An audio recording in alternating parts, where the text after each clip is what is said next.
There we go.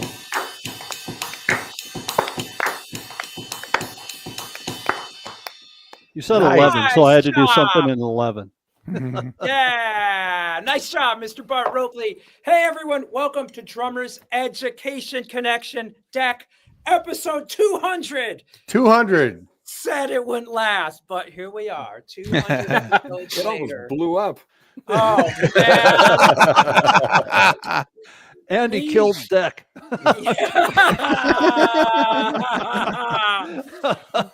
We fought our way through to so many technology pitfalls to be with you today that you have no idea, but we all did it, and here we are, and we are so honored to have our friend Mr. Andy Zildjian, the president, the CEO and chairman of Sabian Cymbals. Welcome, Andy. Thank you so much for joining us. Yeah, man. Come on now. Thanks, Andy. It's really Yeah. Happy appreciated. to have you, man. You know what? I love doing these because I get to talk about cymbals. That makes my day. There it is. Yes. And we're cymbal addicts too, Andy. So I'm wondering if there's something that you put in them to make them addictive. We'll have to talk about that later. So, I am here with three of my greatest friends. We have been working together for 4 years, the four of us. From the Bay Area, Mr. Jeremy Steinkohler. What's up, everybody? We've got Bart Robley, who is on the road with the Sam Morrison Band. This guy In the is middle of on a the tour road right now. Yeah, out. He's touring, but he teaches and he podcasts from on the road and does social media like a madman. And so and he figured out how to make the computer work. I did. Yeah, he did. Yeah. Bart always says with every computer project, it's easy. And, you know, I know. It's easy for Bart. He's just good with that. And the man himself, Chip Ritter from Tucson, Arizona. Give us a stick twirl, Chip. I don't have any sticks with me. I put them in my car. I got a show today. I got to go for a show. I'm sorry. Bart's got it. Oh, I man. can't do the garden weasel, though. Yeah. All right, here's your garden weasel. There you go. All right. Andy, we start every episode off with a simple, quick, little good thing that's happening in our lives. And it doesn't have to be about business, just something positive. It could be personal, professional, it could be anything. So, Andy, do you have a good thing that you could tell us? Well, it's a good thing, but it's a laborious thing. Is that my daughter's youngest one is getting married in May. She's marrying a guy over in Scotland, and so we've been planning a wedding with that communication. Wow. You know, not quite connecting and doing it in Scotland. So it's been kind of like blowing our minds, but looking forward to it. It's going to be a fun party. Fantastic. Congratulations. Congratulations. That's so exciting. Man. Beautiful, beautiful. How about you, Jeremy? What good thing is happening for you, man? When I was a kid, when I was like 13, I had a poster of Peter Erskine on my wall playing the Yamaha drums. And I just got an email back from him with a testimonial for my book that he read and loved and enjoyed. So that was like a big deal for me. Super exciting. Happy and honored to have him be into it and supportive. And I'm going to see the Warriors game Sunday night. So really excited about that. There you go. Nice. Wow. Nice. I had Farrah Fawcett on my wall. You had Peter Erskine.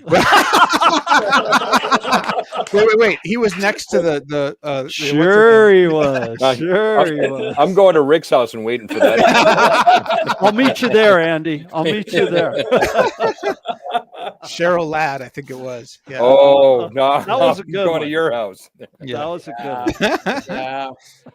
What about you, Bart? What's good over there out on the road? You know what? The road is going great. We're tonight's 7 shows. Tonight's the 7th show. We got 6 more here in the Phoenix area, and then we take off for Laughlin. We have a 5-night residency at the Riverside, all of them in the big room.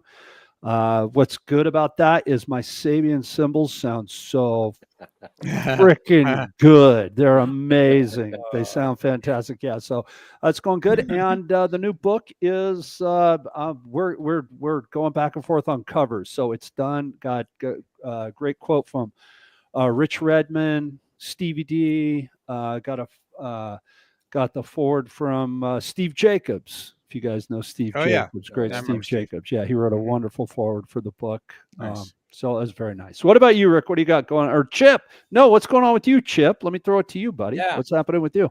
Hey, man, you know what? My good thing is if I don't drink until March 22nd, I'll have 33 years of sobriety. Wow. And Yeah. I've got tickets to go see Gravedigger, the monster trucks. I'm going to go see the monster trucks. That's like, my I don't good know thing, that man. band. Dude, we played a Congrats, Chip. monster. I don't know truck that band. Yeah, that's what I said. That's amazing, Chip. Major Yeah, way to achievement, dude. go. Congrats. Good on you. Way Thanks, to go. man. Good move. Rick, what do you got good going thing, my thing is just fantastic. I was just recently signed to Hudson Music Yeah. Digital with our dear friend who runs the Sabian Education Network, and Joe Bergamini and Rob Wallace signed me up for the digital release of my method book series on Hudson Music. And a lot of my students and a bunch of teachers are starting to go buy the bundle. You can buy the whole bundle and get a discount if you buy all 4 books. So what's better than that? How to build a groove, baby.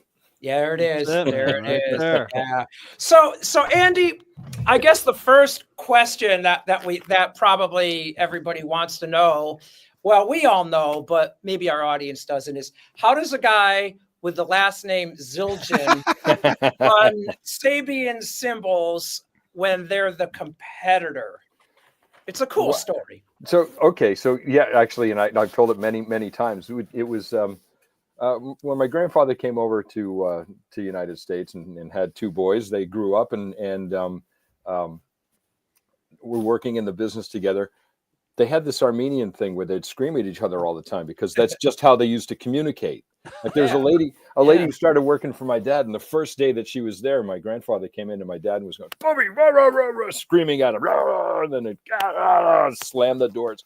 And she thought, "Oh my gosh, I just left a really good job for this, and they're going to tear each other apart, and I'm going to be out of a job. What did I do?" And then, 2 or 3 hours later, the grandfather opens up the door and goes, "Bobby, where are we going for lunch?" It's just the way it was, right? Yeah. And that worked out well. And my grandfather was the referee between my dad and my uncle, and then the referee would come in and okay, now we're going to go to lunch. When my grandfather died in 1979, there was no referee left, right? So yeah, no one could stop the argument, so they just kept going, and it got to the point where it was just really, why are we doing this? And so we started looking at the people that we had working for us up at what at that point was called the ASCO factory up here in New Brunswick, and saying, these people have been making the thins, the Chinese, the hand hammered, all these things that were really kind of hard to make, and their quality is better than what we're getting down there. So my dad said, instead of us tearing apart each other at our own company, let's go do our own thing. So we left and started Sabian, and that was back in 1981, at the very end of 1981. So 1982, we were allowed to sell everywhere except for the United States. And then in 1983, we were allowed to sell in the United States. And so my dad had been really good friends with people all around the world. So outside of America was where we made all of our mistakes, because they were like, tiny markets all over the place, and you could make a mistake and our friends there would tell us, "Hey, you guys did this and you need to fix it." So we'd fix whatever it was, and by the time we got to the States, we were ready to roll. And and I got into it because I had originally wanted to be a professional hockey player. I was doing okay. I was in junior A, and I hurt my knees pretty badly, and couldn't skate. And so then I was kind of lost, didn't know what to do. So I joined the Army. And after being in the Army for a few years, my brother had left working up here, and they allowed me to leave a year early and come up and work at the factory. So I was working up here, and working on the ovens, doing all the hot work and stuff. And the first day I was in there, I was doing a thing called the short rake, where you lean right into the oven, 1600 degrees blowing up in front of you, and you pick up the castings. Yeah, you pick up the castings, you bring it over to the roller, and the roller puts it through, and the guys on the shovels bring it back, and you do this over a couple hour period. And the first roll, which usually each roll will take probably about 10 minutes. And after the first roll, I'd been seeing this puffs of smoke, and I didn't know what was going on. And all the guys were laughing. They thought it was funny as hell. And they said, "Okay, Andy, go into the washroom and take a look at your face." I'm like, "Why? Am I burned?" And they're like, "Oh, no, just go." I looked. all the hair in the front of my face was burned off. Oh my God. Because as I was leaning in, I was getting to 1600 degrees burning hair, right? Which is probably why I got, there's probably that, right? And it just kept burning it all off. And I looked at those guys when I came out and just said, what would have happened if I had inhaled when I was leaning forward? And they're all like, yeah, we should probably tell everybody about this, right? Wow. Yeah. But doing that, working in the factory and doing different things and asking questions as to why does this do that? And if we're doing this, how does it make that sound this way?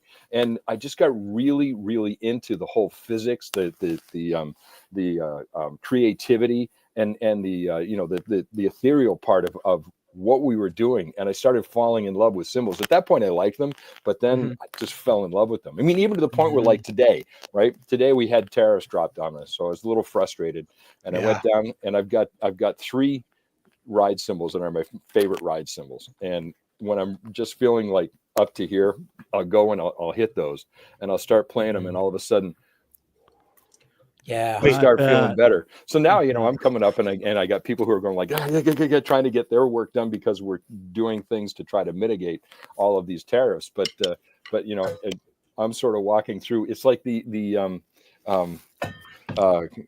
you're watching the end of one of the Pirates of the Caribbean movies and the ship is being blown up while the guy is slowly walking down the steps. I kind of feel like that. Like I'm walking out, everything's going on all around me. I'm like, I'm calm, man. I'm feing good. You go. I just hit my rides. I'm good. So wait a minute. Canada has an army? No, it was in the U.S. Army. Yes, of course. It does. I'm joking. Actually, I'm joking. Actually, they've been quick to tell me this stuff. The Geneva Convention on War was augmented because of the Canadians during the First World War. Oh, that's really funny. Wow. I was joking. They were rough. I do really, actually, in seriousness, I do want to know what your 3 favorite ride cymbals are. Okay. So the ones that I play myself, I've got 3 different temperaments of the same thing, and these are old cymbals that actually I was one of the people who helped. I was working on them. I made those, and they were sound control, 22-inch.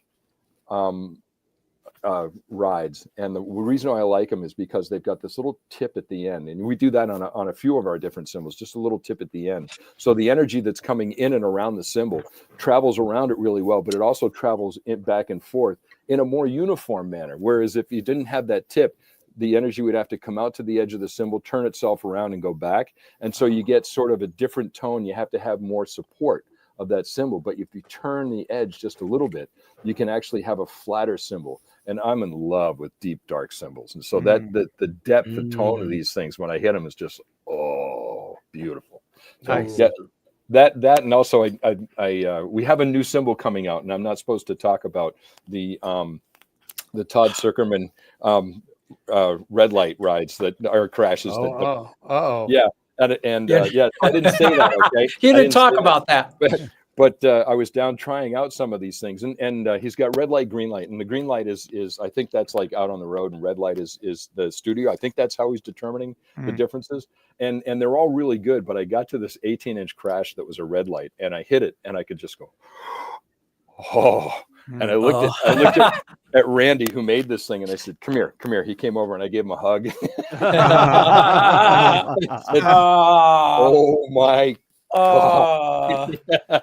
It was funny because right before we got on, I was joking with the guys, and I said, I need another ride cymbal, like I need a hole in the head, but I'm going to order when I get home from this run, I'm going to order a Todd Zuckerman ride. And I just, it's funny that you brought that up, that you're doing those the crashes. That's fantastic. It's just it blew me away. I mean, Really? look, the 19's great. The 18 just is like one of those moments. So Andy, going back to the name, the Sabian Zildjian name. I got way off. That's all right. That's Because we started talking cymbals, and we're back in the weeds now. We are all addicted to cymbals, so of course. So you're the AN Correct. of Sabian. Yes. So how did that all work? I'm the ass end of the whole thing. It started off with.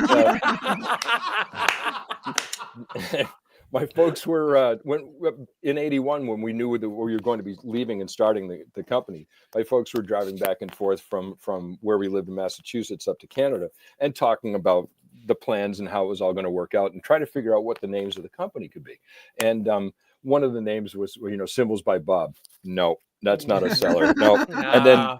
And then Canadian Cymbal Company. That's nice, but I mean, we need more than one market, right? So, Right. and my mom just, it hit her. She said, Bob, we're doing this for the kids, so why don't we just name it after them? And he's like, huh? And she said, well, we'll use the first two initials, S.A. for Sally, B.I. for Billy, and A.N. for Andy. We got Sabian with the Armenian ending, and it works. And he's just kind of like, open up the coffee, dear. The coffee. Wow.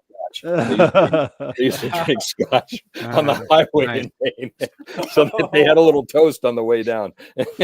Oh, it's so That's cool. beautiful. Wow. So when That's you really cool. started the company, how many people were working for you? Oh man, really? At that point, I think there were only about 30. And that's total. That's like worldwide. Because really, at that point when we started, what we were was the support factory for the Z Company factory down in Norwell. So we were, like I said, we were making all those things that weren't just like mass produced. They weren't just flying out the door. Things that took a little more time, a little more skill, a little more craftsmanship to make. And that's why everybody up here was just so good at what they did. So when it came time to make like regular hi-hats, kind of easy, right? Right. Yeah. And then how many people work for Sabian now? Right now we're at about 78. Wow. Oh, okay. Yep. That's great. And do you have office? I know your headquarters is in New Brunswick. Do you have offices around the world? We have, we have sort of offices. We have an office out in California in Burbank, and that's artist relations. Right. We have people who have offices in their homes in one in England, one in France, and one in Germany. Cool. I have a question.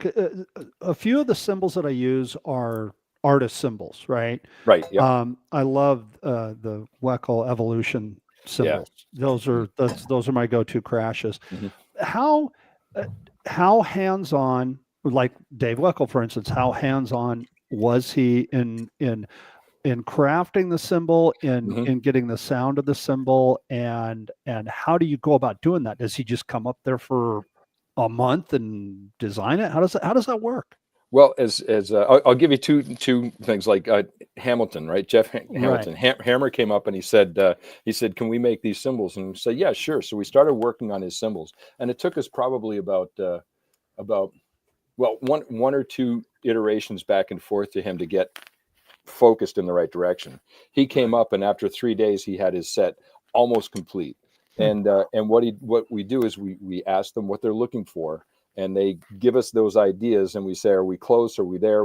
Where are we? And they give us that general idea, so that when they come up, we're not starting from scratch. And then Jeff had, right in there, making sure that not only did it sound right, it felt right, it looked right, all that kind of stuff. And Dave Weckel, the same. Dave Weckel was so integral in making the cymbals that he knows exactly how they're supposed to feel, look, sound, everything. I can imagine. To the point where I got a phone call from him a couple of years ago, and he was saying, hey, I went into a store. They're not right. I said, what? He goes, nope, they're not right. And so what's wrong? He goes, I'm not sure. They just don't sound the right way, and they're looking a little bit flatter. I'm like, huh. All right. How does Dave know that? So we went through everything. We went through all the way from like the melting room, trying to figure out, did we have enough silver in the mixture? Did we had, what was the heat correct? Was all that type of stuff.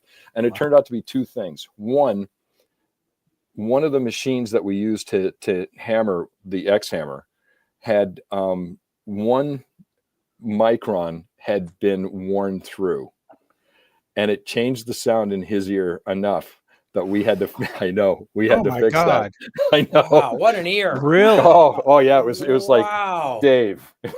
And the other one was, we found out that with his cymbals, specifically, the crashes, that we have to roll them through all the heat process and then let them sit for a week. And then we can go ahead and start doing the cold hand hammering and other parts that go along with it. And he could hear it and know that we weren't waiting long enough. Wow. Seriously. Oh my God. Yeah. You guys are like, you're like, it's like with wine, like the Come on, winemakers, like, oh, this has to age in the barrel for a week before we can tap and all this kind of stuff. Oh yeah. So I mean, we have had people who have just said, this is the sound I'm looking for. We send it to them and they go, great shot. This is perfect. And that works. That's great.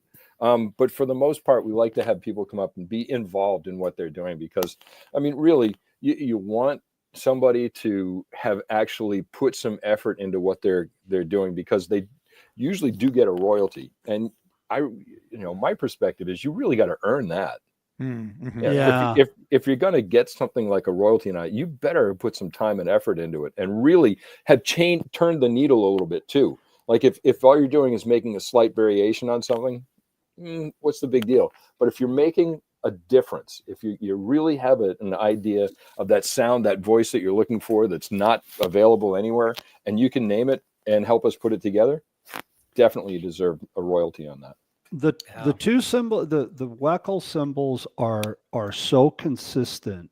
Like, yeah, I know, because of Dave. I mean, unbelievable. Yeah.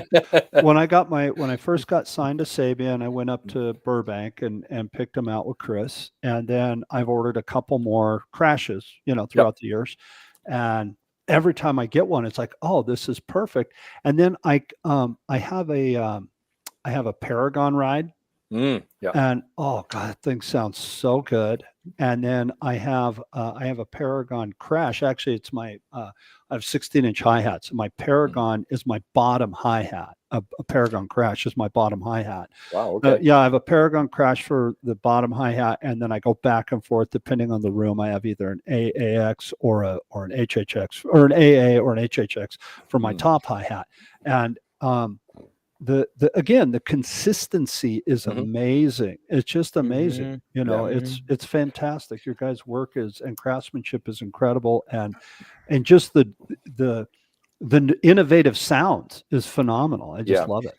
Yeah. Andy, how many series of cymbals does Sabian produce? Oh my God. Okay, so if you look at it, just general overarching series of HH, AA, HHX, AAX, Stratus, XSR, B8X, and then there's I can't remember if we're calling it, the brass one is Solar. So in general, I mean, you could throw Artisan in there, but I kind of throw that as part of HH. So let's call Artisan its own thing. So you've got 9. So you really have a cymbal for every budget and taste and level. Yeah. Oh yeah, definitely. Yeah. And that's one of the keys too, is like somebody was saying to us, why don't you just raise the price on that? It's because it doesn't cost us that much to make it. And their point was, yeah, but you can. And my point was, yeah, but we won't, because we price it by how much it costs to make. Right. Yeah. And I have to throw this in there real quick. Sorry, Chip. I'm sorry. The B8s, right? The entry level cymbals, right? Mm-hmm. I've shown up, like flown into a gig and got on, and I'm in a backline gig, and that's the cymbals that they had on the kit. Yeah. They're great. I mean, if it was another brand's entry level cymbals, I would just be dying all night. It's just like, oh my God. But the B8s sound fantastic. They're I mean, every level of Sabian cymbal, great stuff, man. Well, thank you. I think one of the problems I have with our B8 is we put so much effort into them. They're good cymbals, man. They're good cymbals. Relax. Yeah, they're good Hey, cymbals. Andy, James Harrison says Andy Zildjian and Sabian are the best. I've been a Sabian artist for 30 years this year.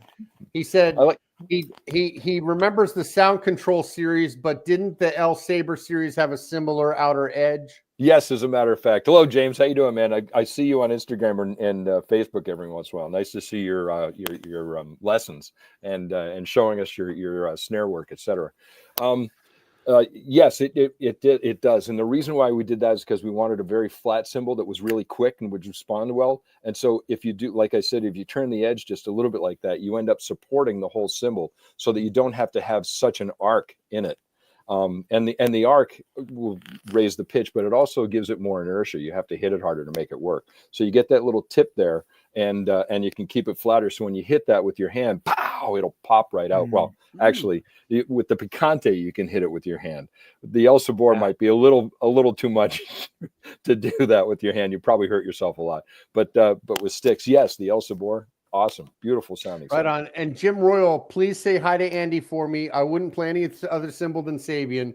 Nick Petrella signed me on the team, and I'm going to Metaduct. Was an experience I'll never forget. Thank you, thank you, thank you. Absolutely, Jim. Actually, yeah, coming to Metaduct is for a lot of people, it's a long trip. I mean, it is, but at the same time, when you get here, it's just like God, there's no candy store that I can think of that would be as much fun.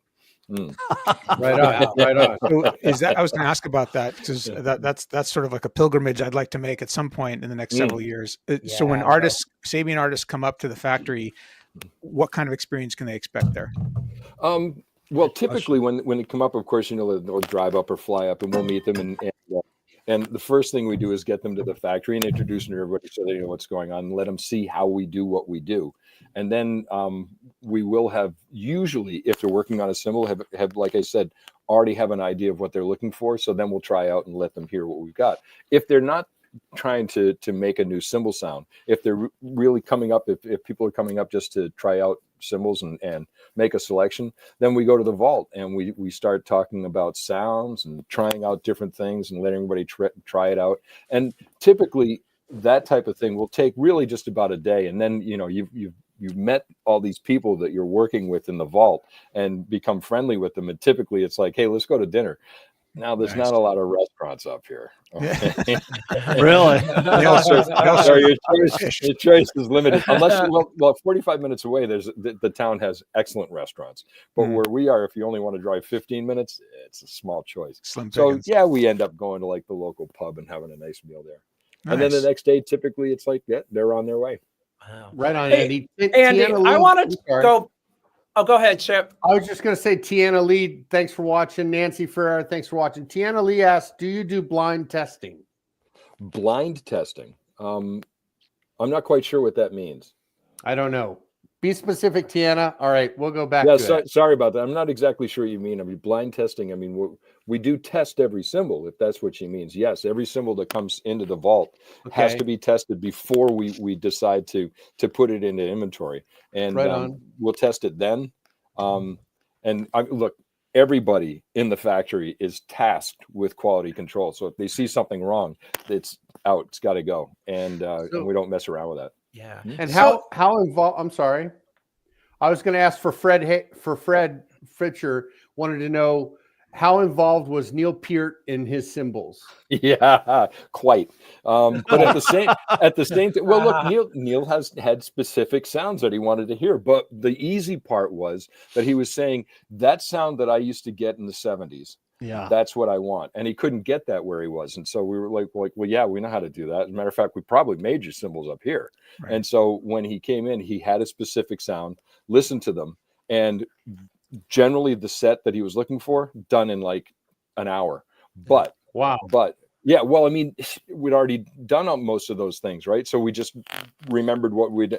Sometimes these guys have really good institutional memory, and so we reverted back to what we had done before for him. But then he had a Chinese idea that he wanted to do differently, and some of the hats were a little bit different, and other things like that. That took probably his was a little bit longer because it's hard to keep up with somebody who's on the road. Right. Yeah. And so it probably took us about, I'd say, like 3 months or so to get that together, just because you have to say, okay, these are going to be ready. And where are you going to be in 6 days? It's because we'll send them there. And then when you get there, they'll have arrived and you'll be all set. So it was kind of, having to figure out logistics made it difficult. Andy, going back. Oh, go ahead. No. Go ahead, Jeremy. It's all right, Rick. You go first.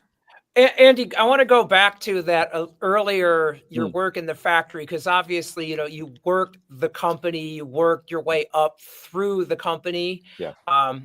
So you obviously know the business, but you were talking about working with the cymbal and the hot oven. So cymbal making, it's got to be dangerous, I would imagine.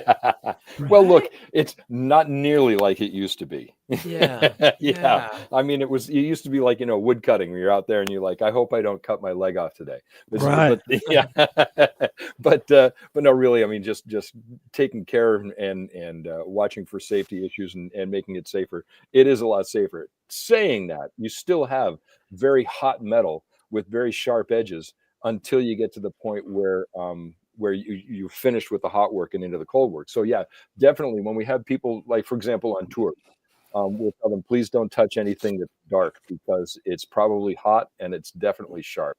And so yeah, we have cymbals that will be stacked up as blanks on a cart, and just don't touch them. You put your hand near it so you can feel the heat. They can, you can really feel the heat when you're, like even 6 inches away. You can feel that quite a bit. And yeah, so it's fun to watch, and it's even more fun to do. I'm not allowed to do it because I'm not a Canadian resident, so I'm not allowed to work up here when I'm here. Oh wow. Wow. Oh, So I can't Wow. actually do the work here anymore, which is kind of a bummer. But at the same time, every once in a while, I'll just drop in and do something just for fun. How long does it take for how long does it take for it to cool? Okay, Like so you're saying there's 1600 degrees. That's, I mean, there's a that's lot of different levels of cooling. Okay, so Okay. there's cool where the cymbal is easy enough to touch, and that's probably like overnight. Oh. Definitely, yeah, overnight you can pick it up the next day, no problem. The thing is that once you've tempered a cymbal and you've cut it and you've got it into its general form, it takes probably, one of the reasons why Dave Weckel's cymbal needs to sit for a week is because it's still cooling. So you get this cooling time frame where everything, all the particles on the inside are moving, right? They're still somewhat active, and they start to slow down and they calm and they cool. And after a week, they're really pretty mellow. But your cymbal is still aging, so those molecules are still moving for decades. But the heat's Wow. not there anymore. Wow. The heat's not there anymore. Now, when you hit it, that energy is coming out as sound, right? But yeah, you could pick them up the next day pretty easily. Right, and this is why I have a separate question, but just to follow up on this is why when as you play a cymbal, it opens up, right? Yeah, because the molecules are still, every time you hit it, it's like another little miniature hammer hitting it every time. As Dom Famularo used to say, hand hammered by Sabian, wood hammered by Dom. But that's true, right? Like cymbals kind of develop and evolve over time as you play them. Oh yeah, definitely. It's no question, because I mean, really, you're right. You are putting different stresses on that cymbal, and you're moving it. You're giving it maybe not a specific hammer mark, but at the same time, you are tensing and releasing some of that energy. So yeah. Wow. Right. Hey, fellas, on the go ahead, Jeremy. I just had a follow-up question. So when I was at PASIC this last time, with the Sabian booth, and they had a prototype, and I fell in love with it instantly. And Chris was kind enough to end up enabling me to get that cymbal after it went back to the factory. So I love that prototype. It's a raw bottom, unlathed bottom with a raw bell. Oh, okay. So that's like an Area 51 special. Oh yeah, so cool, yeah, cool. yeah. So, but my question was, how do you guys, other than when an artist comes in and says, "Hey, I want a sound that I've been imagining, and want you to build it for me," how do you guys go about developing new sounds, new cymbals? Like, what's the process for creating new prototypes or filling a niche that you discovered needed to be filled? Well, typically what happens is we'll ask retailers what they're hearing. What is it that the players are asking for? What are they looking for? And is there anything missing? And then you'll find, like with Stratus, we were doing that. We were asking different retailers what they were looking for, different distributors around the world, what are sounds that are not out there. And then Randy started listening to YouTube players and listening to what they were playing and the ways that they were using the cymbals, and thought, I can hear something that needs to be there. It's missing. And so that we have outside input, and then also our own input, put together how to make this cymbal sound the way we want it to sound. And really, I mean, we could make, like the cymbal that you got, we could make millions of cymbals that sound just any way we want them to. Right. But is that what people want? Right. No. So that we always have to ask before we do anything like that, what is it that people are looking for? And it's the tipping point. You get to that point and it's like, boom, this is what everybody wants. We should be focusing on this. Right. As opposed to, like, there's 5 people that are going to love this. Yeah, I hear that all the time. I have one last question before I let Rick go. And a student of mine, I promised them I would ask you this. Do you guys ever have any plans to make a sizzle ride, like a rivet ride? We make them all the time. Oh, I didn't even know that. What models do you have that are any ride cymbal, any cymbal that you want? If the retailer just puts an S at the end of the of the SKU number, the inventory number, we'll put sizzles in it. We'll put rivets in it. Oh, I had no idea. That's fantastic. Yep. Great to know. Takes a couple days. How 'Cause, many rivets do you put, or is it custom or whatever? Okay, so typically what we'll end up doing, like for a ride, would probably end up putting in 6 all the way in evenly around the cymbal if you asked for just a sizzle. But some people have specific wants with what the sizzles do. Some people want 3 of them right together. I've seen them where we have people requesting on opposite sides, and really, unless you have really been listening and know exactly what it is, the sound you're looking for, those 6 that go around, 6 or 8 depending on the size, that go around the cymbal do an excellent job at giving you enough of a sizzle so that you don't have to be as specific. Cool. Nice. Great to That's know. cool. So good to know. I had a couple quick things, guys. I sent out on our little deck text a video that I took at NAMM of the Sabian cymbal wall, and even more importantly, a video of a guy hand hammering. Yeah. And I'm wondering if one of you guys could bring that up. But while we're doing that, Andy, I wanted to ask you how do you select a cymbal? What do you say to what do we say to our students? Like, hey, I want a cymbal. What do you listen for? Boy, okay, so I've been listening to him for a long time, right? Yeah. And so I know specifically what I like. So that's kind of tough. I really don't remember. I don't remember learning what sounds I like. So that's a difficult question for me. Yeah. I would say really what you try to do is try to figure out what with a ride cymbal, what do you want the cymbal to do? Do you want it to be loud and piercing and drive the band, or do you want it to have some mellowness and character behind there so that you can sort of be like carrying everybody along as compared to pushing them? Or how do you want that sound to be? And the crash cymbals, are you looking for kind of like a hey man or a whoa? Right. So certain series might cater to different styles. Yes. Is that a good jumping point? Yes and no. Okay. Okay. So like, if you're looking for, say, like a mellowish kind of like crash or ride that's got some mellowness to it, you're probably looking like more towards the HH or HHX because they've got a little more flow to them and they've got a little more depth of character. Whereas like an AA or an AAX are going to be a little more punchy and on top of the beat and a little bit forward to you. But at the same time, that's not always correct because you can get HHX that have quite the ping and can be very pushy, but of a deeper tone than you get with AAX and AA. And AAs can also, and AAX can have a little bit more of a flatter profile where they'll still be projecting, but they're projecting in kind of like a right at you, baby, kind of, attitude, Right on. Andy, Tiana Lee asks, what is the best-selling cymbal in the different price ranges? Oh, man. What's your best seller? What's your best seller? The best-selling cymbal, actually, right now, is between 2 of them. It's between the Dave Weckel's Evolution and also the it's a beauty, and also Stratus, because Stratus is new and it's an interesting sound, But if you look at like overall series, HHX and AAX have been just killer because it's a more the modern sound. It's a little more precise. You're not getting as much maximum volume. You're getting more of a cleaner volume that comes out of it. AA, am I correct that AA stands for automated anvil and HH is hand hammered? As far as you know. As far as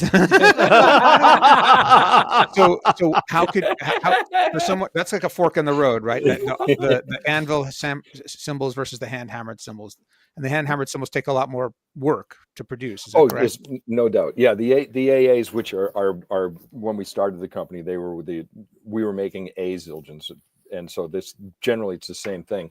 It started from back then, and those get pinched. And so they get pinched all the way around. So the cymbal rotates and then comes to a point, pinches out a little bit farther and comes and goes, pinches out a little bit farther. So what you end up with is the rows are usually, a good distance apart. The peen marks are smaller and rotate around. So you don't see them as much. And you end up with more of an arc in the cymbal and they're pretty much even the whole way around. Right. Whereas hand hammering, that's it's really up to the hand hammerer how that cymbal gets made. I mean, like, for example, we're talking about different hand hammerers, and the ones that the cymbals that are mine. I know that I made sure that Leroy Sullivan hammered those for me because I loved the way he hammered. He'd hammer with less intensity, but more often.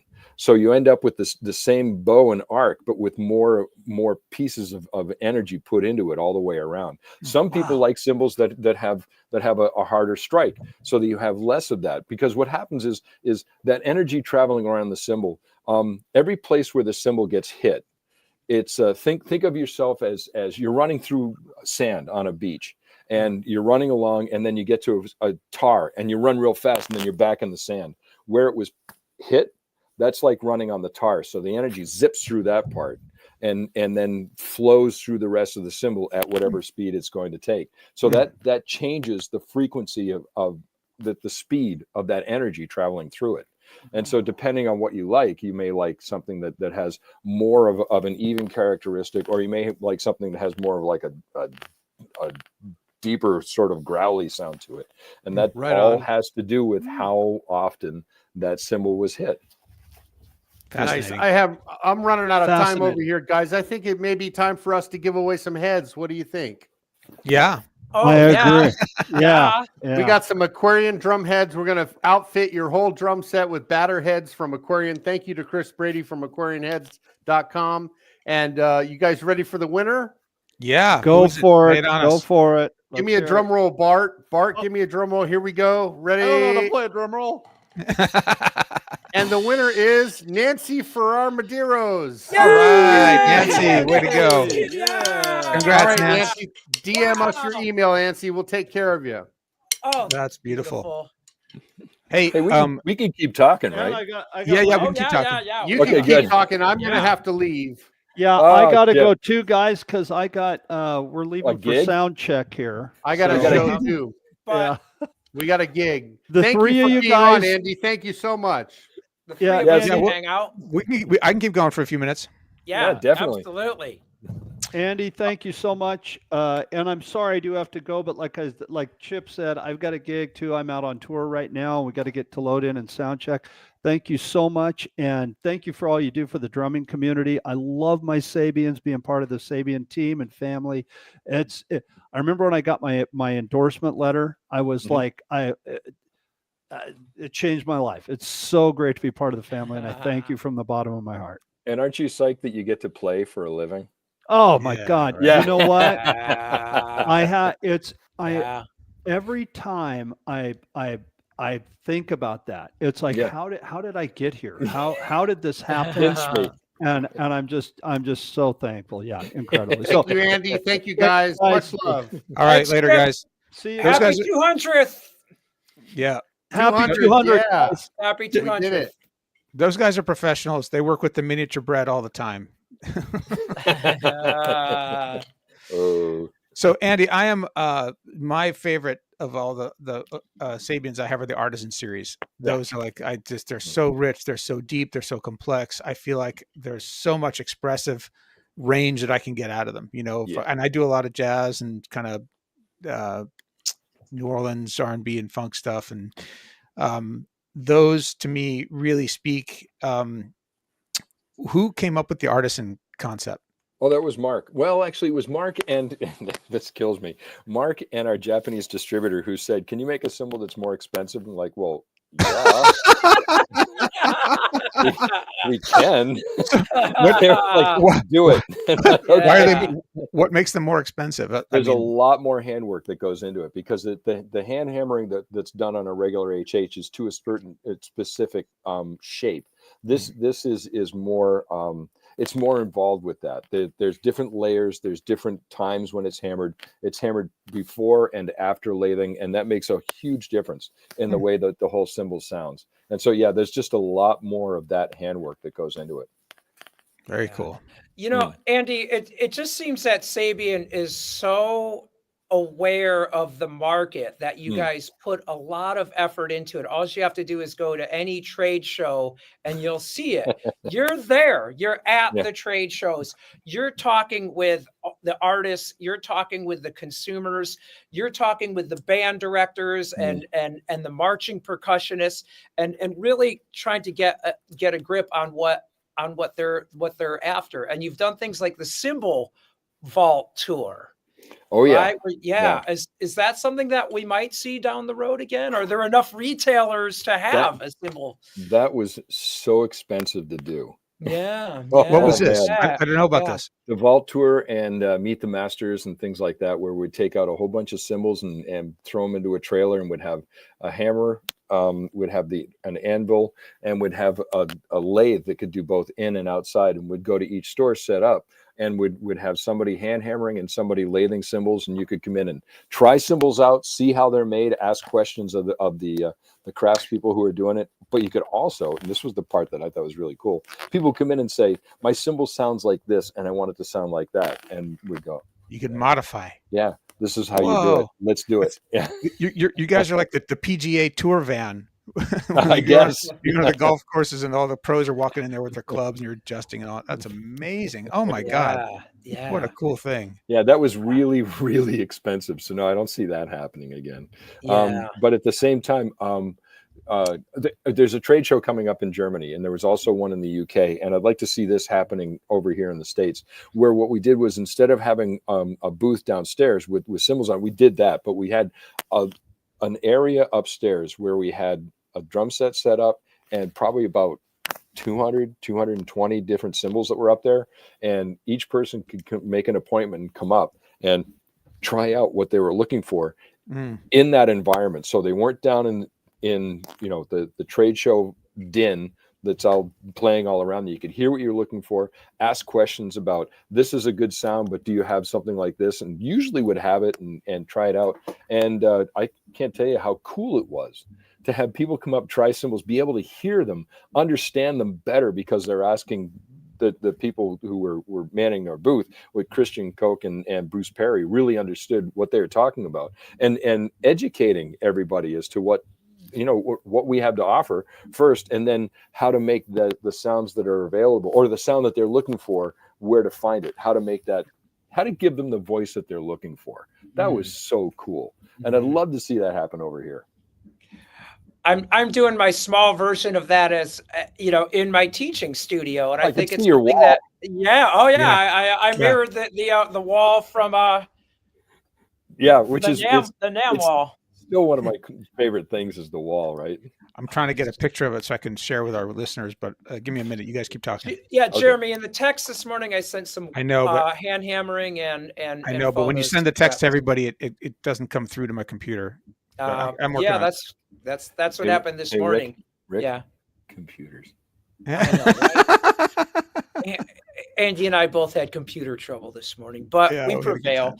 So Andy, tell us about the Sabian Education Network. We're both members of the Sabian Education Network, and this kind of fits into the hands-on that Sabian has in listening to its customers. So you probably I don't know if you heard the story as to why it started, but years ago I was talking with Dom and talking with some educators over in Europe, and finding out that the retention rate for students starting acoustic drums was only 30%. And I thought, oh my God, how does that happen? Because if you sit down behind the kit and you play, and you could feel that and the energy that you're using that's coming back at you and giving you sound, how do you turn off to that? I couldn't quite figure it out. So I was talking, this was over like a 3-year period. I started talking with some of the educators, and what turned out to be the common denominator was that not everybody learns the same way.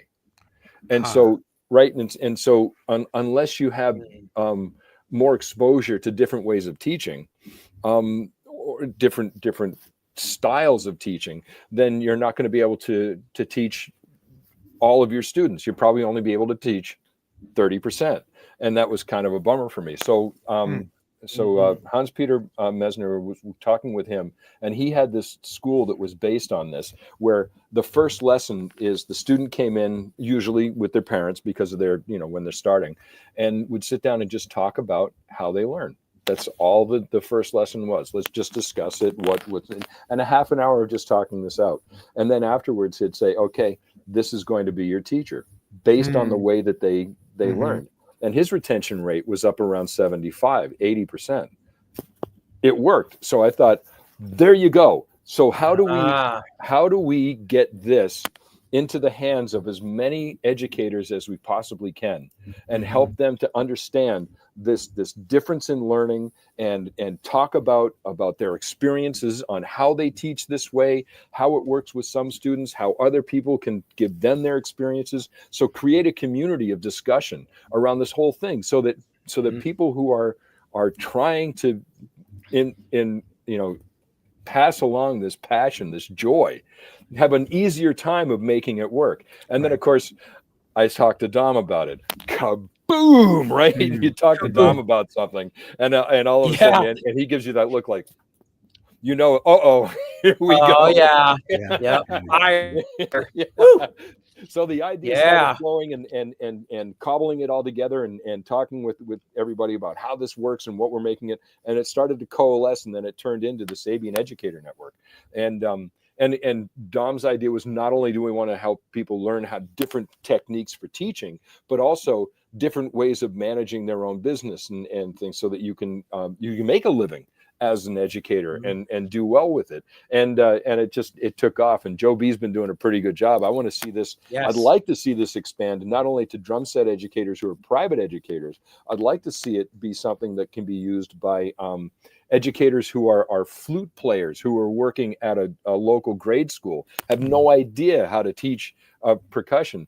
Give them some of the tools to get people, the students who are interested in it, to get a little hooked on it, so that now they'll talk to the local independent educator, and they'll grow from there, as compared to being you're the loud kid, you sit in the back, I don't want to deal with you, which just happens too often at a lot of schools. I'd love to see that kind of expansion of this program, so that everybody who starts to play can feel that energy that comes back out of the drum set, and have that joy and love that we all share, right? Yeah. So that was SEN. For those of you who aren't familiar with it, if you're a drum instructor out there, check it out. The Sabian Education Network. There's tons of resources for you, help you figure out how to set up your business, how to set your rates, your cancellation policies. There's discussion forum topics on books that we all use, and teaching methods, and resources. So it's really an invaluable resource. Definitely go check it out. Yeah. And great information on how to select a cymbal, to understand all of the terms. What is crisp? What is bright? What is trashy? And what would be amazing is to have Randy, your cymbal guru, on the deck show one day. And if you want to join Andy, there's an idea. Yeah. And just right, because you got to know this, right? All our students who are beginners or intermediates, they don't know how to pick cymbals.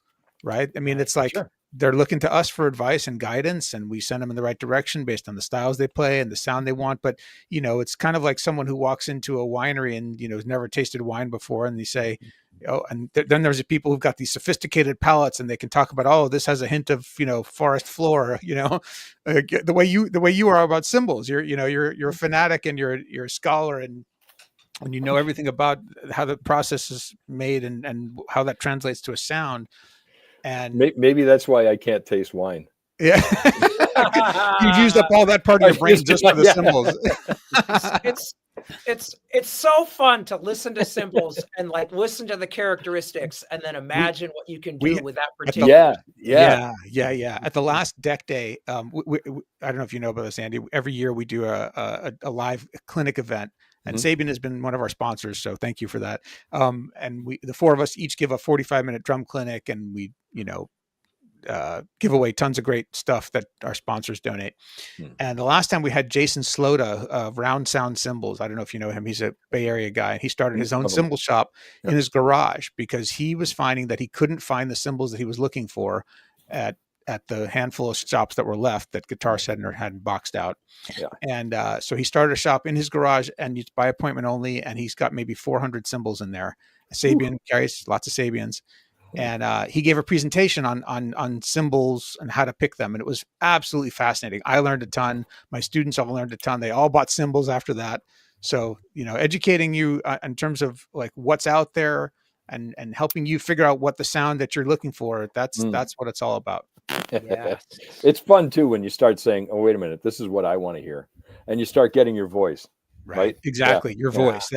Your cymbals are so much a part of your voice as a drummer. It really, really is true. So much more so than the drums, to be honest.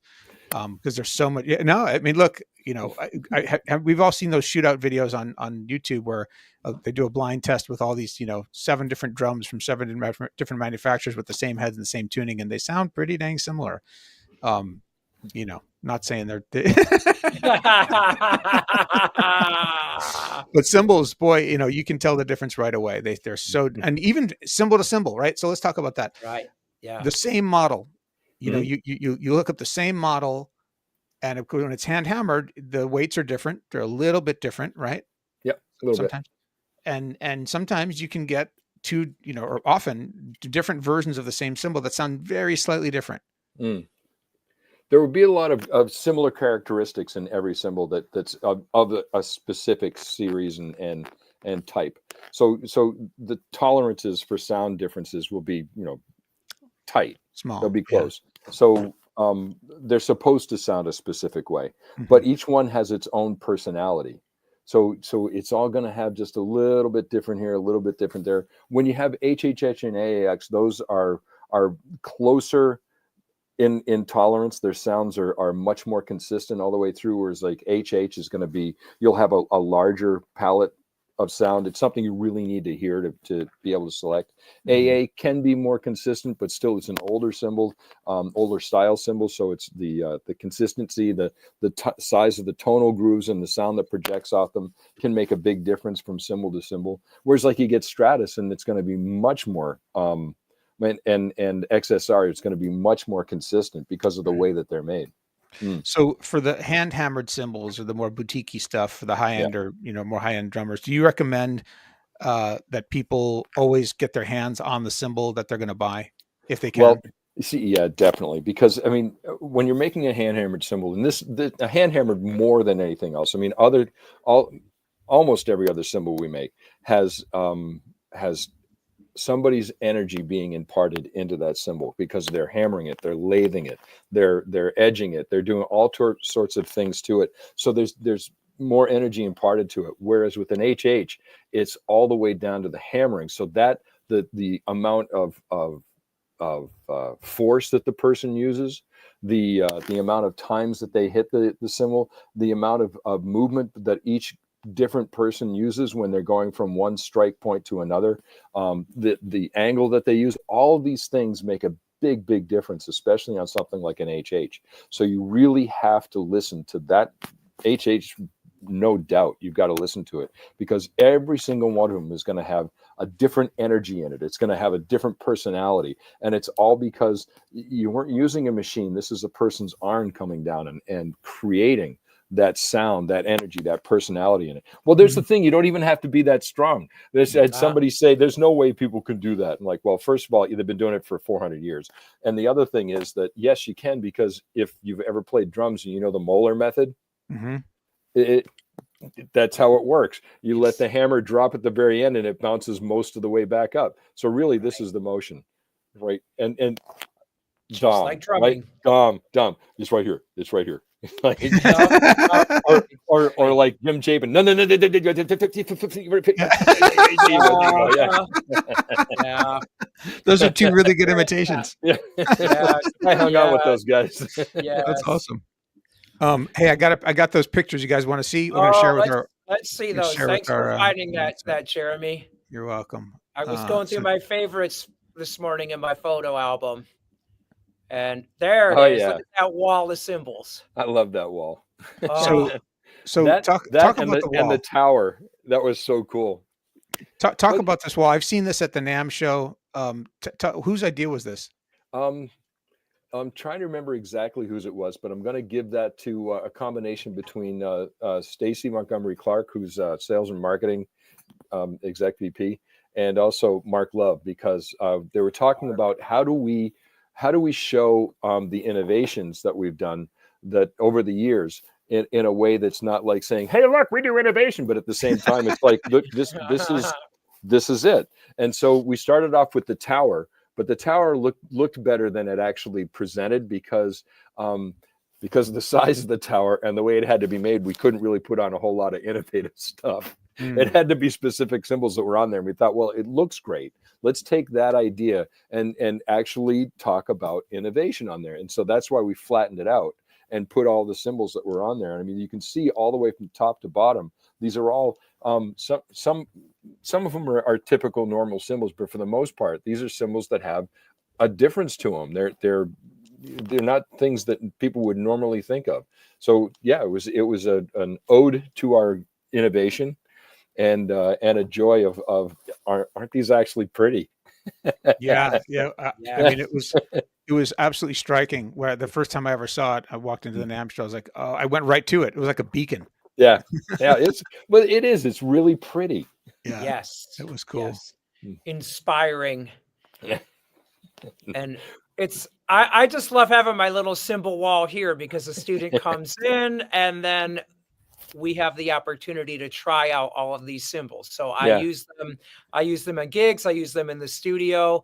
They all have different characteristics and they all have different values. And it's just so exciting to get a drummer in and help them figure out what is their sound and help them get to their goal. And then there's something to reach forward to, you know, knock out, you know, evolve your drumming a little bit more, you know, knock out these pages, learn these songs, give yourself a treat finally. Okay. Get that wide lip China, you know.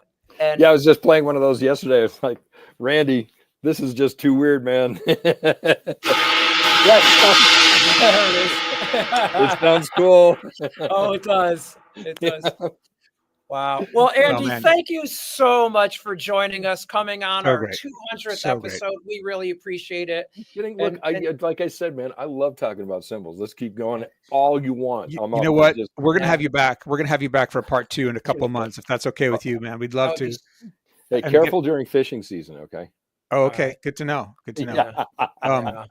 Yeah, because I know we didn't get to everybody's questions, and several people are like, "Hey, we should do a part 2." So we'll absolutely. Well, actually, can I answer any of them online, or is that kind of? Yeah. I mean, look, you know how smart I am with computers, so that might not work. Right?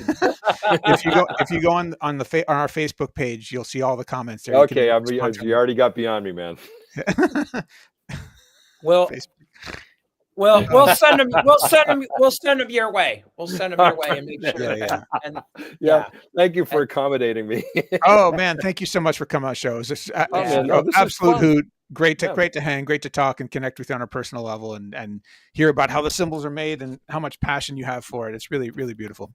Well, I look forward to doing this again. And Rick, I'm going to see you guys both at PASIC, right? Absolutely. Yeah. This year we are definitely at PASIC, and maybe there'll be a trade show before that we'll have an opportunity to hang out. Oh, PASIC's my favorite because everybody's a player, right?